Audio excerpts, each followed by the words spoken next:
In 2014, DepEd started to increase its school feeding budget so that by the following year, DepEd has enough funds to provide meals for all undernourished pupils in the country. But what does this mean for private sector-led initiatives like the BLT School Feeding Program? So we're very happy that the DepEd has secured the budget for this school feeding program for all the pupils. To continuously support DepEd in the implementation of SBFP, the country's largest food chain and its corporate foundation had to think of a new approach for the BLT school feeding program.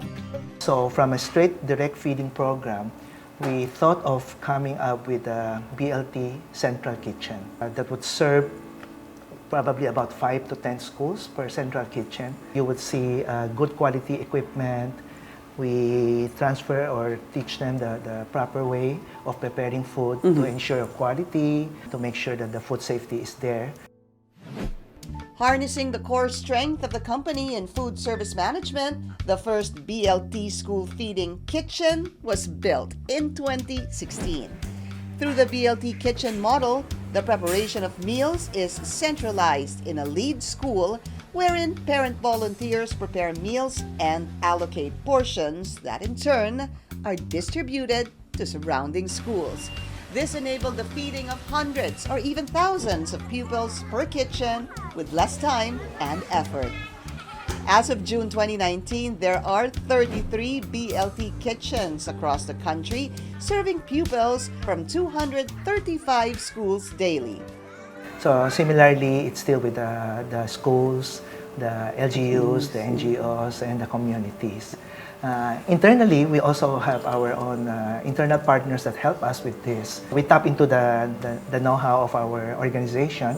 Namely, we work with our chowking team in terms of the restaurant systems to help us develop the right equipment, set up the right equipment for the central kitchen. We work with the research and development team of Greenwich for the recipes. We have a corporate engineering that help us design and build the kitchen. We also have our volunteers from our store operations. They join us and then they train the parents, especially on the food safety programs.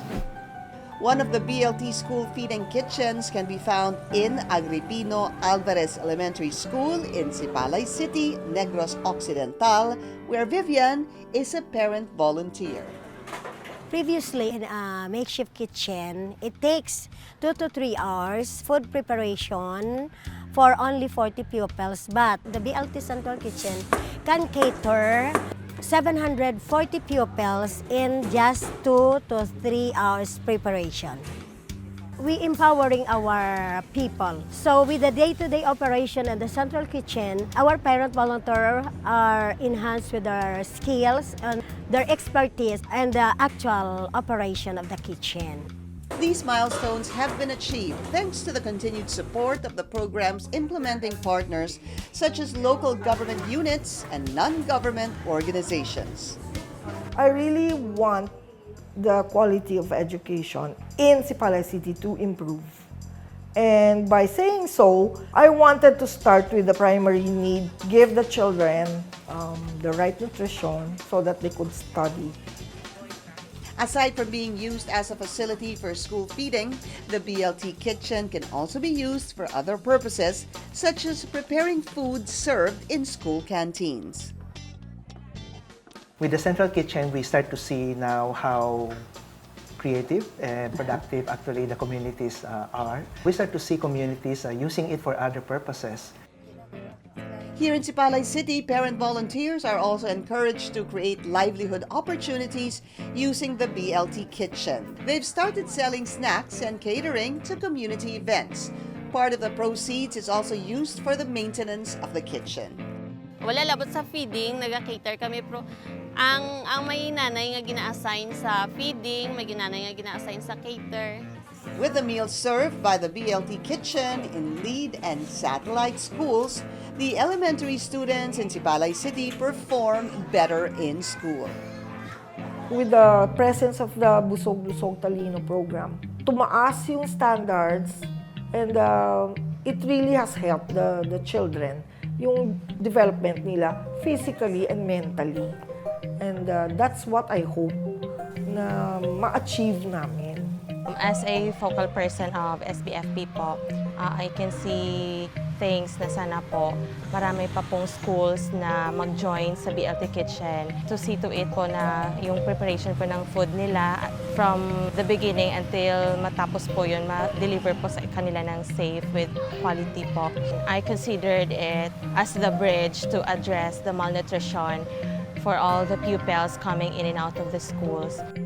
The food company believes that there is room for everyone to help children stay in school and learn better. One way people can help is through the BLT coin banks in the company's restaurants across the country. For the BLT, you will see in all our restaurants, we have what we call a coin bank. So this would allow public, our customers, to contribute through the coin bank. And this coin bank, what we collect will go to the BLT program. Sustainable, innovative, and impactful. Such is the strength of the BLT school feeding program. In the future, the Food Corporation looks forward to working with other organizations to replicate the program in more parts of the country.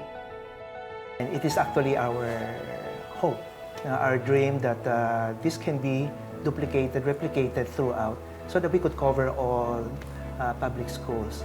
And we're welcome if they want to work with us. We believe that if we help address the hunger and started focusing more on their studies, we'll help them achieve their dreams.